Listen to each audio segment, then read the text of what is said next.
He had this idea for a cookbook with like bits and stories about people that he's come into contact with from the Corps and working out in Iraq.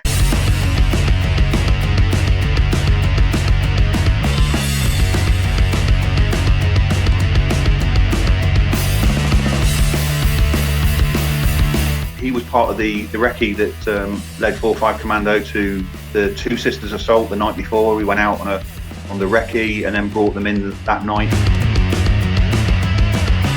The fact you've written a book in his honour, or you finished his book, is that's legendary, mate. Well done.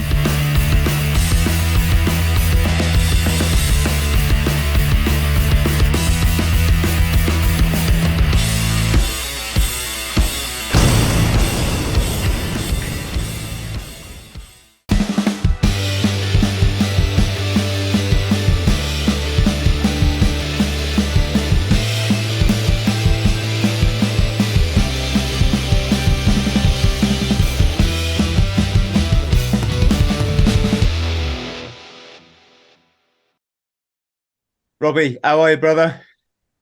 I'm really good, Chris. Thanks very much for having me on the show. Much appreciated. Hey, mate, the former Royal Marines Commando who wrote a cookbook. It's actually the brainchild. I'm a co-author on it. It's the brainchild of Al Boyd, who was a former senior NCO in the Royal Marines as well. And we worked together in Iraq as a contractor.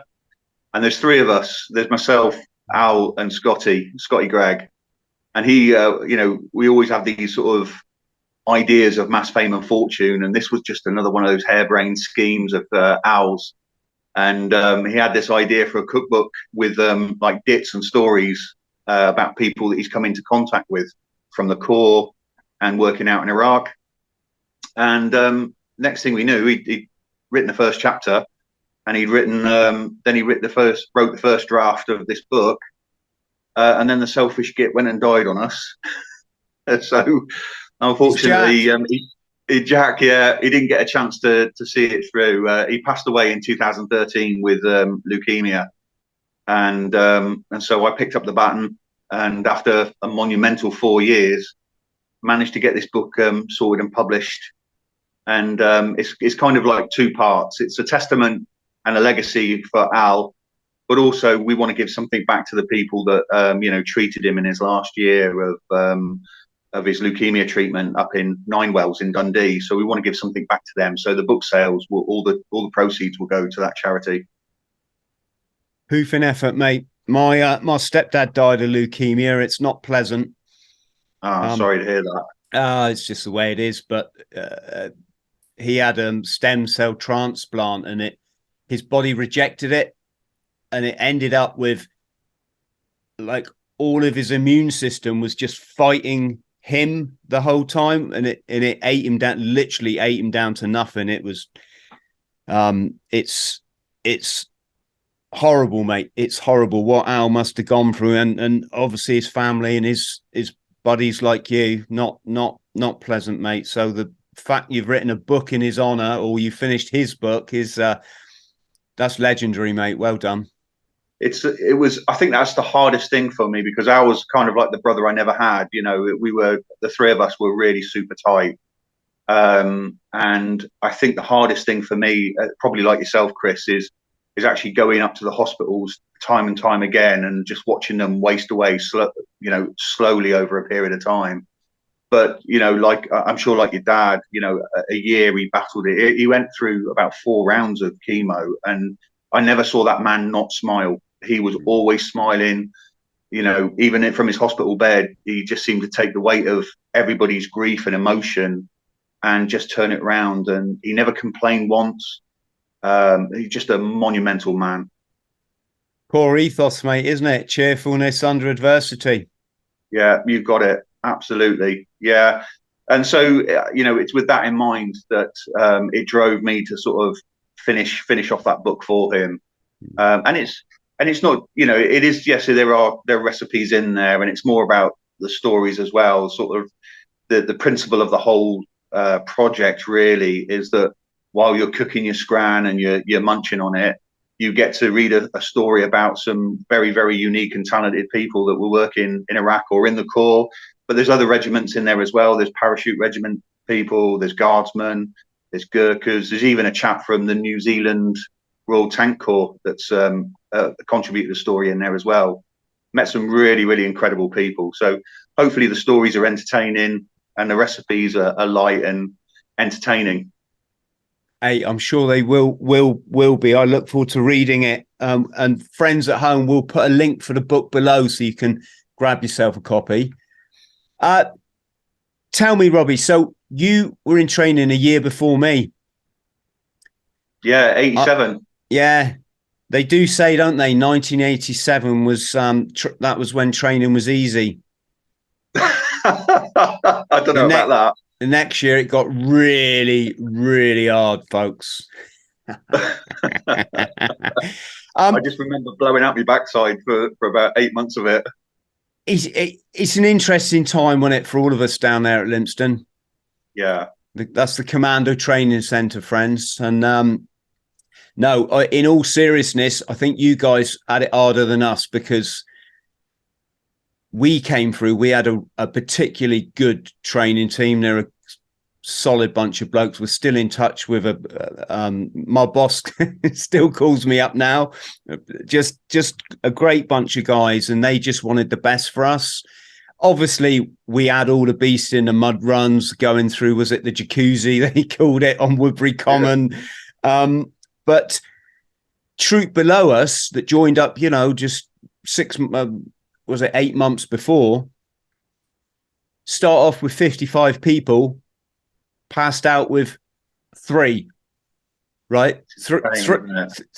Three original blokes and 3 back troopers. I think they were so small, they kept them back a fortnight and they put them with the next troop just to make the numbers. There was that kind of a bit of post Falklands stuff going on, wasn't there? There was some, I think, let's just say there was some quite odd-minded blokes around then. I would imagine it's possibly different now. I think that was unique for us going through the 80s, and I'm really glad we went through at that time, Chris. I know there was like a less than a year between us. But I'm really glad that we went through that period because I kind of saw, probably like yourself, once we got into the 90s and we got the Gulf War out of the way, there was this whole period of change as well. So we kind of had it the best of both worlds in some respects because we still had all those Falkland veterans training and instructing us from the old systems and the old styles. I mean, I think we were the 3rd or 4th troop to go through with the SA-80, and it was good that we still had to learn GPMG principles, and we had familiarization on the SLR in case that the SA-80 failed, so that was quite good. And then we went through this whole system of change in the 90s, and we had investors and people come in, so the Corps went through this whole system of change. And I think we've gone through a process, haven't we, as a commando unit. We've and it seems that it's gone full circle now, and we've gone back to our original sort of amphibious operations, which is a good thing for us, especially about survival. Yes, I was very fortunate because I was a ship's marine. My personal weapon was a 9mm, and my ship, weapon was the SLR, and so I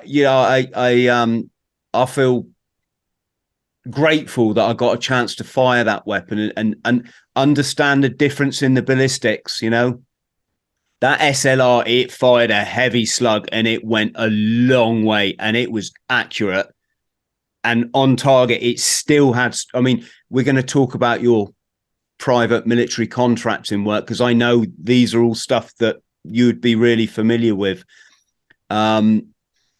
We've Dave Radband on the show. He was, is it Special Forces Support Group, they call it now? Yeah. He did I think a few tours of the Middle East. He's got some hell of a stories that he tells. Some of them are like, really? He's very honest and talking about when things went wrong over there. And, I think one story he told me he shot a local bloke. He thought he was laying a command wire. The guy was digging I shouldn't laugh, but the guy was digging a trench, you know. But sorry, the point I'm getting to is Dave said that they had this 7.62 that they upped from the 5.56 because the 5.56 didn't have enough stopping power when someone's coming at you banzai and they might be off their head on, you know, opium or something, or amphetamines, and apparently they would just, you know, you could wing someone with 5.56 and they'd keep coming. And when the principle, I mean, you're right. The SLR was a hoofing weapon, and it had a tremendous stopping power. And one story I remember from Commando training, they told us that the switch was based about how much you could tie up all of the supporting services on the battlefield. I mean, if you hit somebody with a 7.62, they weren't going anywhere, and so the advance to contact could continue. But with the 5.56, the idea was to wound with intent, because it then tied up all the logistics and the supporting services, which just put a drain on the enemy's, service support, really. So I can understand the principle of that. But when you're, you know, front line and you're firing those kinds of rounds or weapons, you don't want to know that guy's going to get back up again, do you? No, I'll be honest, mate. I don't want to know any of it these days. I'm sort of past all the killing stage, but that won't help people that have tuned in to watch this podcast. No, I think we're both similar. Yeah, I think I meet a lot of old wives bootnecks now. I get a lot of really great emails from people, and I think we've all kind of, you know, the things you do when you're kids, folks, isn't it? You know, do you have any memory? What was your sort of nemesis in training? Mine was the endurance course. I think, I think that one was pretty tough, and I think I'm with you on that one. And my formula. Mate, I didn't say it was tough. I smashed it. No, I didn't. I think for me it was that bit where you went back onto the tarmac road, having done the assault course, and you're just absolutely minging with water and mud and all, and all your kit is doubled in weight because it's so waterlogged. And I think it's that last run, that 4K run or 4 mile run back to camp, that used to break me. That did just, and of course it's best effort, isn't it? You're not running as a squad. You're not. It's all down to you. Matty Elliott used to stop there, go to a nearby tree where he tucked his cigarettes, have a tab, and then smash the 4 miler. Yes. And Al, talking about Al, I made a couple of notes here, but Falklands, served in Hong Kong, Northern Ireland, was a clearance diver. So he was no stranger to a bit of adventure. No, he joined the Corps in '79. And one of the stories he used to tell us was that he was 1 year late for deer pelts in Norway instead of roll mats. The year before he joined up, they were still using deer pelts in snow holes and all that kind of stuff. So, and that's mad. That's crazy, you know. But yeah, he was one of the. I think he was fourth youngest on the Falklands.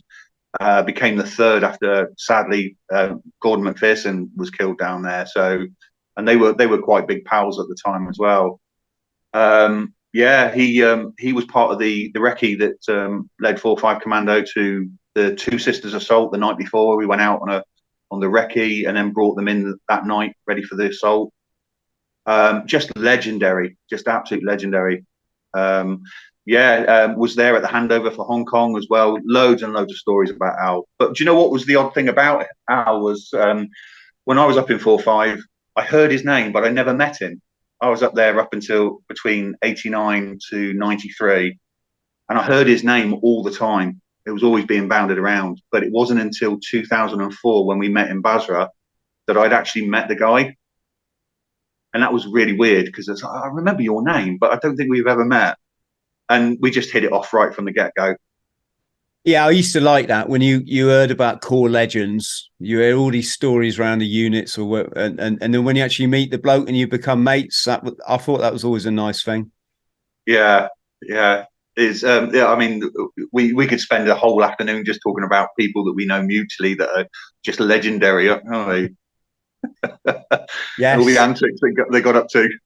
Yes. Yeah. Oh my God. And yeah, didn't they ever? Bloody hell. Yes. Memories are flooding back now, Chris. Yeah, I was keen to spin a dit then, but I remember the person that was involved. I said to him, "You're going to come on my show?" He's like, "No, my dits are for the bar only, Chris." And I'm like, "Yeah, I get it. I get it. One guy. I'll just say 4-2. That's all I'm saying. He was a wizard, right? So he was into the occult or witchcraft and black magic and all this. And he got jumped on in a pub one night. I think it was when he was on home on leave, and so he turns around and does all this ninja stuff and beats all these local heroes up. Police arrive, arrest him, put him in the back of the paddy wagon. And this is allegedly, right? But allegedly he got the handcuffs and went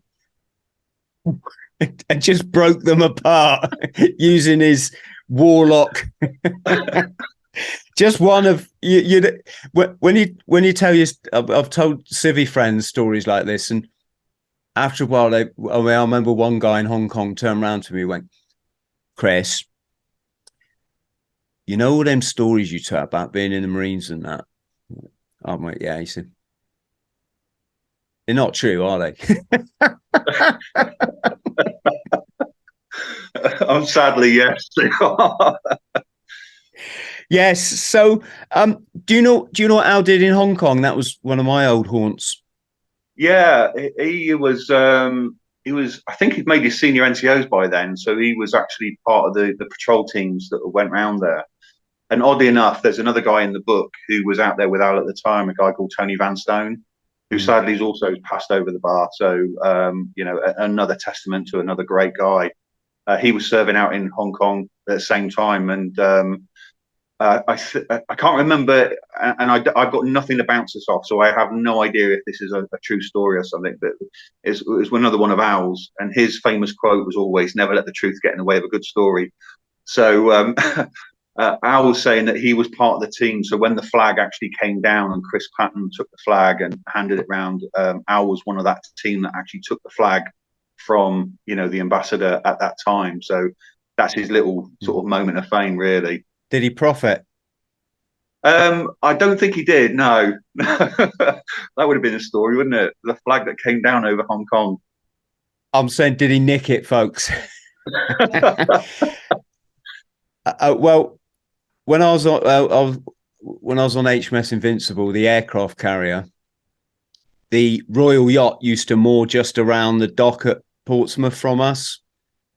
And how can I say this?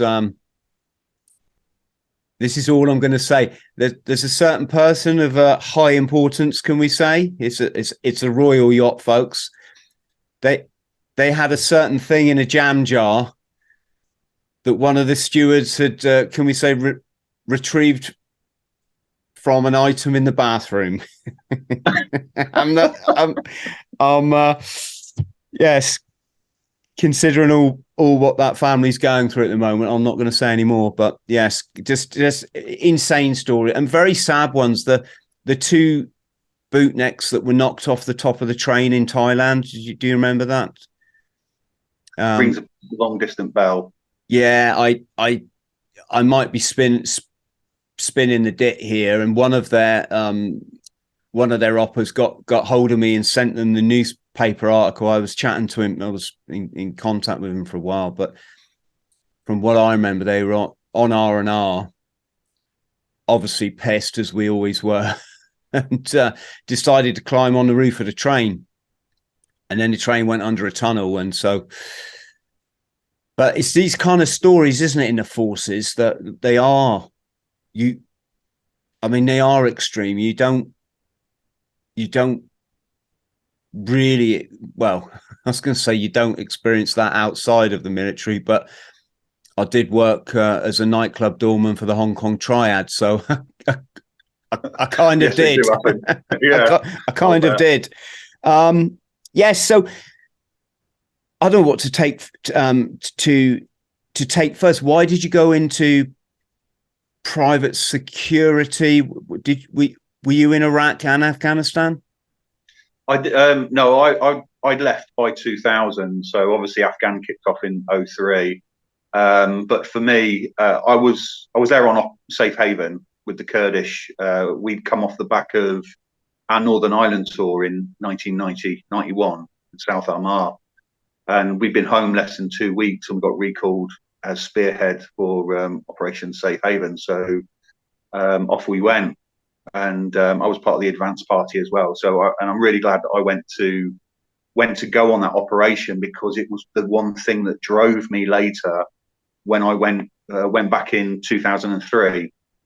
It was I felt very connected to the Kurdish people when we were over there, because basically I was 21 years old. I'd just come back off a 6-month tour in Northern Ireland. Like everybody else, we were pretty pumped up. It would have been quite a tough tour, and when we got recalled and we went out there, it was my first real taste of humanitarian duties. And to go up into the mountains and see hundreds of thousands of refugees, and trying to support them in camps where they had literally legged it from their homes to escape the advancing Iraqi forces. For a 21-year-old kid, and that's all I was, to see that kind of devastation firsthand. When we came back and we got everybody off the mountains and we went into this humanitarian aid, it just stayed with me. And to this day, I whenever people talk to me about that operation, I still think we pulled out far too early, because I kind of felt we were bringing the pigeons to the cats after we left. And the atrocities and the things that had happened before we turned up and after we had happened, it just left a really bitter taste in my mouth. So after I got out of the Corps, I just had some small jobs, just bits and pieces, working here and there. And then out of the blue, a friend of mine who had been in the Marines, who'd been working over in Basra, phoned me up and said, "What are you doing?" And I said, "Nothing really." And I hadn't even heard about contractors working abroad or private security, anything like that. So he gave me a telephone number and an email address, and I sent my CV off. And then November 2003, I found myself, in Basra, crossing the border again, which was very strange. So what company were you with? I started off with Armour Group, who were in 2009. They were bought out by G4S, so we just did a T-shirt swap. But those people that joined in 2003, 2004, there's kind of there's much respect for everybody that went over there as a contractor. But that 03, 04, when it was everything was completely politically level. The war had not long been over. From the battle for Baghdad was not long over, and then there was just this almighty tidal wave of contractors going over there, and obviously the money was a big driving force behind it. But for me, it was something a little bit more deeper, because I felt like the door hadn't fully shut on the operation with the Kurds and everything. So it was always my mission to sort of try and get up there, and it was all about presence on the ground, as opposed to one guy trying to change the world. It wasn't anything like that. So it was all about presence and trying to do the right thing. And like all of us, when we go on these operations, you want to believe in what you're doing, don't you? You have to believe in it. And that, for me, was the reconstruction of Iraq and everything, a driving force for me. So I went for it, and I had 16 great years out there, and I got to meet some incredible people. And Al was one, but Al was my brother. He was my best friend, and then we just took off from there. So that was the driving force. Did you? I don't want to say surnames, but did you know Steve H died of a heart attack out there while going for a run? Yes, I knew Steve very well. Yeah, Steve was Olive. And yeah, we stayed in touch, and I still have the email. I still kept the email that he sent me the day before that happened. I messaged him because I host an annual run ashore. Well, I'll say I have done for a few years now, and bloody hell, couldn't believe it. I was good mates with Steve at Stonehouse back in the day. He was in the police section. I was in the Provi section. So God, that is basic, folks. And he rocked up at the run ashore, but because he had a baldy, like most of us, I didn't recognize. I saw him like across like the room chatting with someone. I thought that bloke looks vaguely familiar, but it was a long time. I mean, it was about 25 years ago I served with him, right? And then I was looking through some of the photos of the run ashore. I'm like, that's Steve. So I found him on Facebook. I said, Steve, I'm really sorry, mate. I've just realized you were at the run. I didn't click. And then lo and behold, we got the news that he died. And tell you what, that upset me, Well, it was an absolutely terrific bloke. Terrific bloke. I found we worked together down in Basra quite a bit. We were both different companies, but co-located on the same place. And bootnecks find bootnecks, don't they? And bootnecks find paras and all that kind of stuff. And Steve was just a great, terrific guy. And we just stayed in touch. And I was in Kurdistan. I'd left G4S then. I was working for another company called Chemonics, and I heard the news, and I was really gutted because I'd literally got the email from him the day before, and he was talking about looking forward to going home and all this kind of stuff that he was going to do. And the next day I got the news of it, and I was just gutted to hear it because it's just such a great bloke. Another name that we can say because it's been in the media. Did you know Brad? Brad? No, I don't think I know Brad. I won't say his full. Nickname was Brad. He was a really good mate of mine. Went out with Olive, and I don't remember the year, but it was early 2000s. And well, I was actually in a pub. I was in a pub in Plymouth, and chap called Tony came up. Tony's actually been on the podcast, and I hadn't seen Tony for ages because I'd been out then, but I was coming up for 10 years, as it is, or 7, 8, 9, 10 years. And he said, "Did you hear about Brad?" No, the last I heard of Brad, I was on the phone to him. He lived in Canada. He said, "Yeah, he bought it in Mosul." I'm like, "What?" Brad was like the alpha male of the alpha males, right? This one hell of a character. And he'd been over there. It was the early days over there with Olive, and he'd been escorting a client to a facility. I don't know if it's oil or gas, but that sort of thing. And I think he was with another bootneck chap called Chris. Again, I won't say his surname. And they got ambushed by, I'm just telling you the story I was told, right? Ambushed by 17 pickup trucks full of, I don't even know what you call them, insurgents. So Brad and Chris veered their Rover off to block the road while the client got away. And didn't stand much chance against 17. I don't quote me on this, folks. I'm just telling you what I was told. And I was watching a program on Blackwater one night, sat on my own, completely, unassuming. And then suddenly this, I won't say what the picture was. Well, it was Brad's body lying in the dirt. And then his wife came on the show and she did a talk to, she was interviewed, and that was a shocker, mate. I'll tell you. You know. Yeah. That, Yeah, Mosul was probably, outside of Baghdad, Mosul was probably one of the hottest spots out of the whole country. And yeah, I can totally, yeah, I haven't gone through that so many times myself.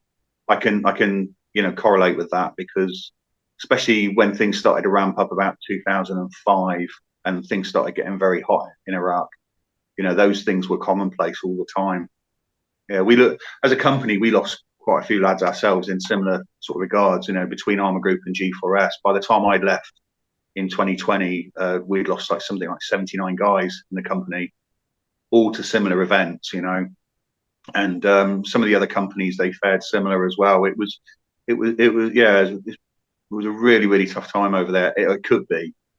And the thing is, the unique thing about being a private contractor over there was, you know, initially we did have the support of the US military, because they were all US government-based contracts. You had the support of the US military, so you had air cover and you had QRFs and things like that. But as that thing sort of dwindled down, you know, more and more you found yourself on your own. And that was the unique thing about working as a security contractor over there, is you literally had to dig yourself out the hole. There was no cavalry coming.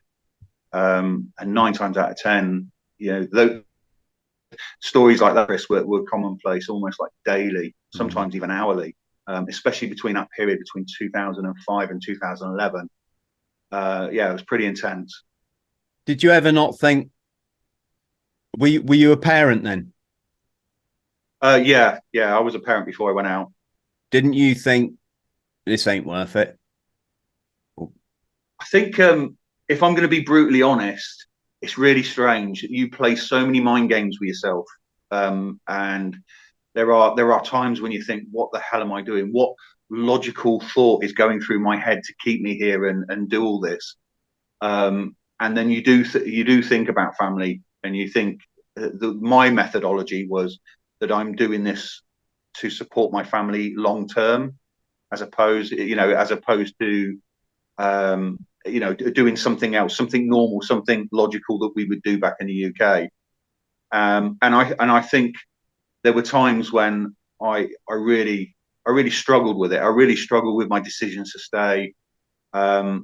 But then speaking to other people, everybody else was in the same boat, so we kind of kept each other going. If I'm really honest, when Al passed away, that was my deepest, darkest days, when I really thought I was going to go home, because the wind had just completely knocked out my sail. And 2013 when he passed away, because I didn't really want to go on. I didn't want to continue, and it's really strange. You know, we found ourselves in so many different situations where we were literally putting people in bags, in body bags and stuff like that. And I'm thinking, what am I doing here? Why am I here? But when Al, who had passed away in the UK, for me, that was the closest I came to saying, no, I'm not staying here anymore. I'm going to go home. And then out of the blue, I got a phone call from the chief of party for another company. So I actually stepped over the fence. I actually became almost like one of the client companies that the security companies were providing security for. And I thought, well, this might be a new breath of fresh air and a different perspective on things as well. And their focus was humanitarian aid as well, and it was in Kurdistan. So that drove me to stay out there a little bit longer. So yeah, by that point, I probably did about 4 or 5 more years, and then I got to a point where I really had, that's enough for me. I can't do anymore. I got to come home. And that's and that's pretty much what I did. I spoke to the family, said, that's it, I'm done. And my wife said, yeah, okay, come home. But the problem is I'm sure you probably experienced this yourself through your career and your life as well, because you can't just switch that thing off inside you. And I'm sure it's the same for a lot of people, you know, a lot of guys that was working over there or from the military days as well. It's really difficult just switching that off and trying to sort of have some semblance of normality in life. Yes, I mean, massively. When the whole kind of military contracting thing kicked up, I was actually at uni at the time, so it wasn't really like applicable to me. But when the Somali pirates thing kicked off, and it's going to sound really silly, but I love being at sea. The thought of getting paid to be at sea is quite appealing. But by this time, how can you say? I was trying to tune in my moral compass, Robbie. About what's right, what. Well, so it never came off. But I had a friend that did. I had one friend was two guys that I know were on that ship in India that was it was something like they had weapons on board and they didn't have a permit for a couple of them. Do you remember? And they got Yeah. They ended up calling them the so and so five or something. Yes. Yeah, I remember that. Yeah, one of my mates, Mac Bootneck, was on there, and he said, Chris, when the authorities come on board and said, right, we're holding this ship, you're all under arrest.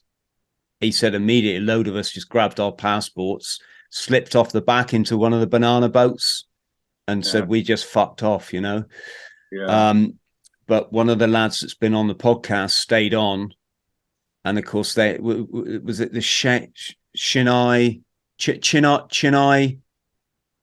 5 or something. Apologies, I do remember the story. Yeah, memory's not what it used to be. But it is that thing, isn't it? It is that you leave the military. It is a thing, That's all I can call it. It's a thing. It's like in there. It's you. I mean, we joined when we were teenagers. It is like saying earlier. Some of the stories you tell, most people just wouldn't believe. It's just no frame of reference there. And then of course you come into Civvy Street, and no disrespect to people that have professions, I'm quite envious of people that can hold down jobs. I've never been very good at it. But being a plumber is quite different to being in the action, and not that you're always in a lot of action in the Corps, but when you are, you really are. But as a military contractor, that's 24/7, isn't it? And when you're in a war zone. Yeah. We used to say, I think that it must have come from that time in the Corps, but I remember somebody quoting at me, it's 90% routine and 10% sitting on the edge of your seat, puckered starfish moments. Yeah. There's a lot of hurry up to wait, wasn't there, back in the Corps? Yeah. Yes. Yeah, it's really difficult, and I think it's across the armed forces as well. And one of the things I've never done it before, and it was only when I started working for the NHS that I reached out to an organisation, like a veterans organisation. Am I allowed to say the name of the organisation? Yeah, of course. Yeah. So shout out to Relive over in Cardiff. They're absolutely amazing people. I'd never had any aspirations to join a veterans group, and it was just one of those like moments where I thought, there's something missing in my life. I don't know what it is. There seems to be, like, in my soul, there's like this hole. And I took a chance, and I just reached out because it was on one of these circular emails that everybody got throughout the whole NHS. And I just reached out to them, and I got talking to a lady who works for them, who was like myself, was a veteran herself, and she introduced me to other guys from different eras, different decades, and you suddenly find yourself back in a group of people, of like-minded people. And it's really good to sort of share and talk through there. And the organisation is just amazing. There are some really great charities out there as well. So I'm very proud of the work that Relive have done, and particularly Karen Diamond, who's the CEO. She's got the patience of a saint, to work with people, like ourselves, and just go through that kind of thing, and find an outlet for you as well. It's really helpful. Yeah, there's a good lesson there, mate, isn't there? For anyone who's struggling, reach out and get involved, because it is a unique thing. I mean, I think it was last year, one of the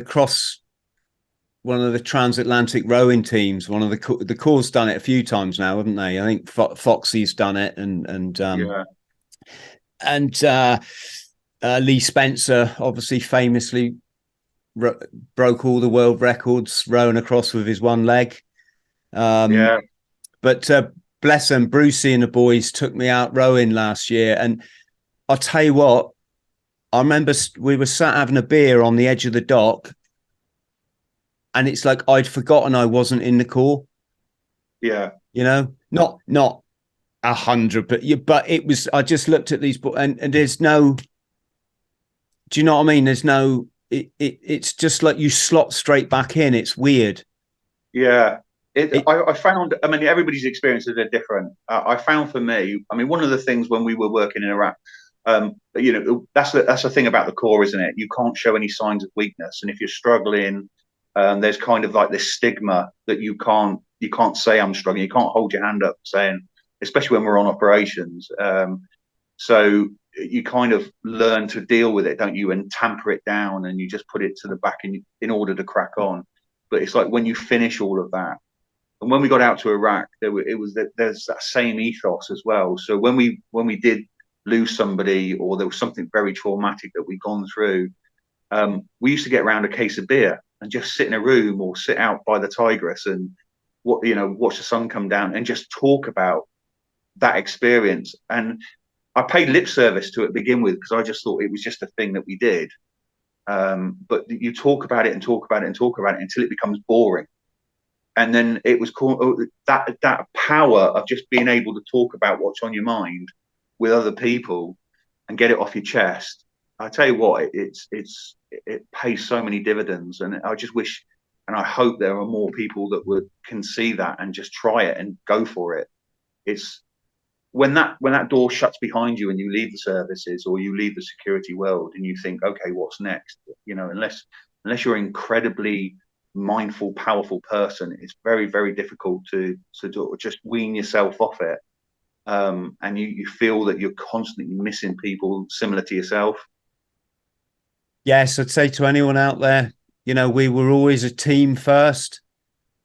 And if you're struggling, that's absolutely fine. We've all done it. I've written 3 books about, you know, nearly took me off this planet on several occasions. My addiction and subsequent loss of mental health. But what it says, you know, we were a team first, and if you are struggling, that's fine. Yes, that's called being human, especially for a veteran, because a lot of us were on a dodgy wicket when we'd had some quite dodgy childhoods when we joined up. That's a big part of the reason I think a lot of us joined. But you've got to reach out for help. Otherwise, you then become the weakest member of the weakest link in the team, not because of your mental health, but because you're too proud to, you know, if you're putting in a section attack and you realize you've lost your magazines, what do? You shake your oppo next to you and say, fucking give me one quick. You know, you don't just sort of shut up and disappear. So, yes, let's talk about Robbie, let's talk about the actual cookbook. I have to say I'm sat here intrigued. I'm thinking pot noodle with like dynamite sprinkled on, gunpowder sprinkled on top or something. Yeah. So again, this was Al's vision, and what I loved about it was and the timing of everything was really, really good, and he expanded on it. So that the guys that were there's one story from one of the paras that's involved in the book as well, and his little bit was about sticking. You know, everybody used to carry those little film cases, those empty film cases of curry powder, didn't they? And his motto was "P for plenty," and I just thought that's just wonderful. You know, so Al and that's the uniqueness of the book is the fact that when we first went out to Iraq, everything was just in such devastation. Obviously, when ISIS got involved as well, that you know they flat packed everything. So when we went in after they were finished, there was just nothing. There's no kitchen appliances. There's no gas to cook on. Food was scarce. So it's kind of like the accompanying story is extreme cooking in you know from the front line, and it's how you survived another day with what you could sort of muster between you. And I think one of Al's quotes from the book is, it wasn't about the guy that could shoot straight. It was about the guy that could cook something tasty for dinner. And it's and that's the uniqueness of the recipes, is they're just very, very simple. They're obviously not for the faint-hearted, because there's no calorie counts in these kind of recipes. It's just what we did with the food availability and the appliances that we had in order to cook these things. There's one recipe, I think it's called a hobo meal, and you literally just throw everything into a piece of tin foil and chuck it into the fire. It's literally like that. But it works. We've tried them all, we've tasted them all. This is not something that's just been plucked out of the air. This is actually how we lived, how we survived. And it's really good because it expands the insight into working as a contractor over there. You get the stories, which are great, but then you got this is real. This is what we did to eat, and I think they're really unique, and the concept of the book I think is unique. Which is, I'm really proud of what Al's done and what we've done collectively, and I must thank obviously Pegasus Publishers, because they are the people that pushed this for us, and have supported us right from the get-go. We had a lot of publishers, close the door in front of us, and Pegasus took a chance. So I'm hopeful that we're going to be able to do some really good stuff with this book and for the hospital. Mate, you've learned the first lesson of writing books: just keep publishers and what they say at an arm's length. Yeah. Yes. It's been a lengthy process. Do you have something similar with your books about the process, the length of time it's taken to get them published? The stories I could tell you. Yeah. When I was a boy, no. Yeah. Okay. I'll just spin you one bit, right? So my book, my first memoir, Eat and Smoke, it's one man's descent into crystal meth psychosis in Hong Kong's triad heartland. And it's all about how I literally left the CO's office. RSM bawled me out on the parade square. I was quite honest with the OC, CO, the boss of you, not the big, but anyway, and it chronicles my journey from that point to coming back to the UK about a year and 2 months later, having gone from a Royal Marines Commando to chronically mentally unwell, chronically addicted to substances, and I'd lost about 3 stone in weight just to top it off. And along the route, I've had four publishers now for my various different enterprises, and one of them took this book, and you got to remember it. I'm completely self-taught.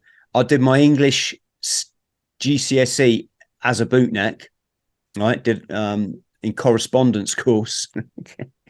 I then had to learn how to actually write because it wasn't really what I thought. I wrote basically a double thickness book in 5 months. I just focused and hammered it out. Then it took me another year to learn how to edit and how to do grammar and punctuation and all this stuff. So what I'm trying to say, folks, is your baby. It's like carrying a baby for 18 months. It's your pride and joy. Anyway, it went to one publisher. They published it. It was number 12 bestseller when I went through Heathrow Airport, which was that was quite a nice moment. It was currently number 2 bestseller in Hong Kong, and this other edition came out, and I had no say in this deal. The original publisher farmed it out to an Irish company for kind of European rights or something. And I'm reading the copy of the book that they sent, and they changed everything to Americanisms. And they're Irish. Irish people speak English, so I don't know why And it was like, I'd gotten this and I'm like, why would you do that? Yeah. I tell you what, I was so furious. And if you can just add that one story to about 30 other similar stories of working with publishers, I just started my own publishing company. So, Fair enough.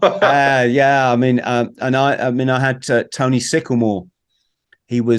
Tony was Lima Company 4-2 in the Falklands, and he collected a great bunch of stories. A lot of the contributors in there were people I served with. My best mate's dad. It was a great book. It was a bit shambles, like you'd expect of a bootneck, just collecting a load of dits. A few of them a bit crossed over each other, and I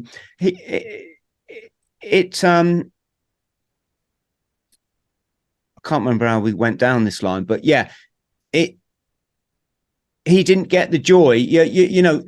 Publishers don't realize the value and the merit in a book. They just look at is it Kanye West or Kim Kardashian? That's a safe bet.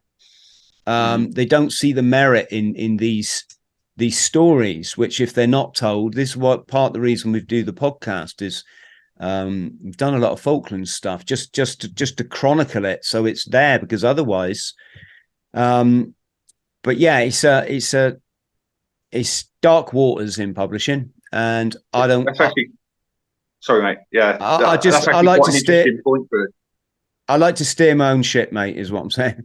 Yeah, I mean, you raise a really good point. I remember reading an article in the Globe and Buster, and years ago, probably from the early 90s. And when you opened up the front cover, there was always like a paragraph or a little bit written by anybody. It could have been Sergeant Major in 4-5 Commando, or it could have been a World War II veteran. But there's always something like a little opening paragraph. And I remember reading something from one of the old boys who had served and was a retired, bootneck. And he'd written something along the lines of how sad it was that with each passing year, more and more members of the Corps had passed away, and with them had gone all of their stories and their experiences.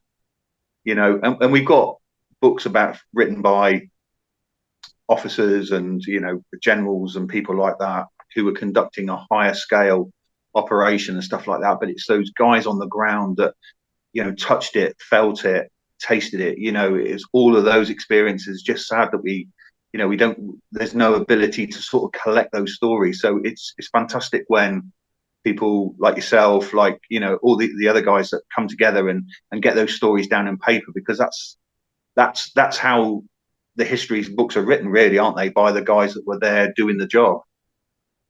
Yeah, exactly. And we should give a shout out here to all the bootneck authors that are out there. There's some incredible ones.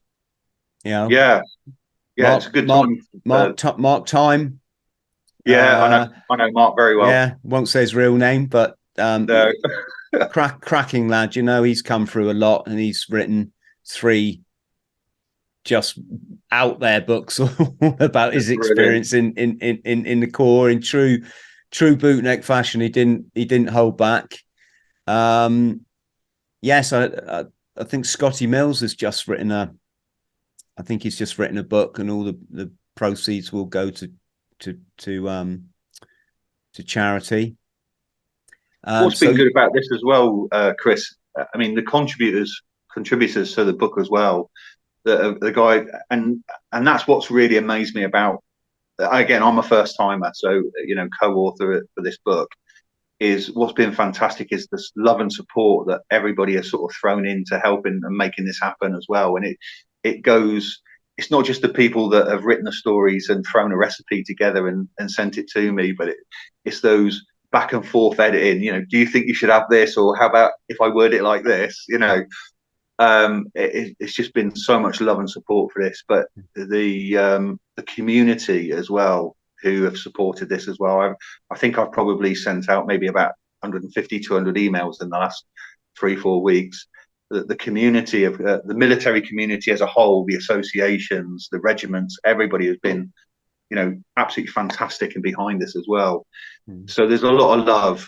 There's a lot of love out there, and long all those other authors, all the bootnecks and the military men and women who are putting books out there at the moment. I hope they get the same kind of support. Yes, definitely. Can you, before we say goodbye, can you give us one more recipe from the book? Yeah, okay, I'll give you my one, because I'll tell you why. Because I actually got banned from cooking once. It was in the team room, and I'd made such a hash of this meal for the lads. 6 hungry lads from Parachute Regiment or the Guards Regiment or the Highland divisions, and they said, "Stevenson, you are never cooking for me again." It was just a disaster. So in the end, my recipe, I ended up with an all-day breakfast in a roll. That's my meal. Easy. A couple of bits of bacon or sausage, whatever you could get hold of it. Throw it in a bun, wrap it up in tin foil. There you go. Job done. Couple of fried eggs. Making me feel hungry, mate. Yeah. I'll tell you one last bit. When we did our survival X, what was survival X? Was it four nights out? They gave you those boiler suits, didn't they? Literally just a boiler suit. You got woke up at 3 o'clock in the morning. Yeah, well, we were at September, I remember, because it was at the end of September. It's my birthday, so not freezing, but definitely not warm by any means. I hate to think of guys doing it in February, but literally just gave you that very thin coverall. And one of the lads in our troop, he'd been in before. He'd been in training a couple of years previously, got to week 24, and then one of these ones that had a girlfriend giving him that, so he left. And so Parksy joined back up, and the week before the survival X, he comes in the room. He's like, "Right, fellas, this is the plan. We're hiring a car. We're going to the supermarket. We're filling it up with food. And then I'm going to show you where this exercise area is, because I know the grid reference on Dartmoor." Right. So everyone's like, "Okay, are you in?" Well, do you remember in training, anyone tried to get money out of you, you just always gave it to usually the training team selling you Normark knives and other such things, or gaiters. And so that was it. Everyone whipped out 70 quid, which was quite a lot of money back then. What they didn't tell us is, they was going to hire the car and go home for the long weekend. Right. Go around all their families and night out, burning petrol, burning our money, basically. And they came back to Lympstone on the Tuesday or whatever. They're right, it's done. We buried it in a hole. Okay. And so here's the thing. So about the third night of that survival X, and it was pretty grim. Some of the lads found caves, but me and my oppo, we literally made a basher and got a fire in one corner of it. The lads went, "Right, they're off tonight. The boys are off, right?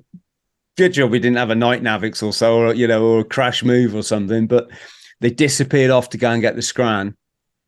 Turned out it was a slightly different exercise area, but it wasn't. It was about, they had to walk about 2 miles, three clicks. And they came back. I got a Ginsters. For my 70 quid, Parksy, I got a Ginsters pasty. The scourge of the core rat day pack, whatever we used to call it, rat pack thing. Well, the bag rat, wasn't it? The scourge of the bag rat. I won't forget you for that, mate. Right? Oh, that's brilliant. Yeah, but it gets worse. So the next morning, one of the training teams, hello, Corporal Basford, approaches one of the bashers, there's a chocolate wrapper outside, right? Either it was from this episode, or it was the fact that we all had 10 quid shoved in the lining of our boxer shorts, and someone realised that there was a shop 1/4 mile away. but Right? Either way, there's this chocolate wrapper outside this cave, and Corporal Bass was there looking at. Well, next thing you know, everyone's woken up, down to the river, hit off. I want to see the last man in. Now, ordinarily, jumping in a river in September, it's not, when you haven't really eaten properly for 3 days and you're living in I was shivering as it was. The thought of jumping in that river, I tell you what, worse than ice breaking drills. I just thought that this is like the worst thing. We got in there, right? Everyone underwater. The first person that surfaces is going to be in trouble.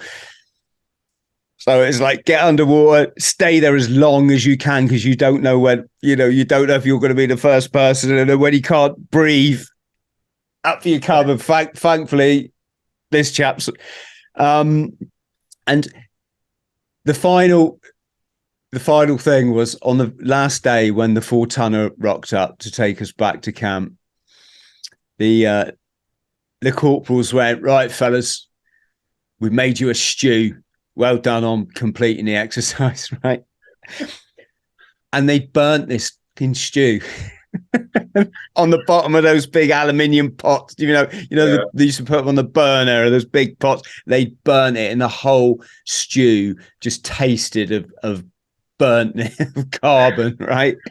But the thing was, everyone was so full up. They're like, "Nah, we're all right." On your ginsters. Yeah.